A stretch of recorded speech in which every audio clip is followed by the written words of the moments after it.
మొట్టమొదటిగా కలిగిన నష్టం ఏంటి? ఎవరు చిక్కాడు? దొంగలు చిక్కాడు. దొంగలు చిక్కితే ఏం చేస్తారు? దొంగలు చిక్కిపో మనిషి మా దగ్గర నా జోలో 10 రూపాయలు ఇస్తాడా? ఏం చేస్తాడు? దోచుకుంటాడు. ప్రియులారా, దోచుకునేటువంటి స్థితి మనం దోచుకోబడతాం. కాబట్టి మొట్టమొదటి మనం గమనించినట్లయితే మరి యెరూషలేములో నెమ్మది, ఆనంద, క్షేమం ఏమి కాదనుకొని శ్రాపగ్రస్తడానికి వెళ్తున్నాడు, ప్రయాణం చేస్తున్నాడు. మొట్టమొదటిగా అయితే ఏం చేయబడుతున్నాడు? దోచుకోబడతాడు. బహుశా మరి చదువులు సాధారణలు.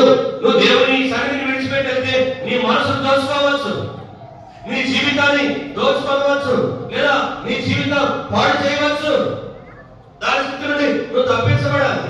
కాబట్టి ఇక్కడ గమనించినట్లయితే మొట్టమొదటిగా దొంగలకు చిక్కాడు.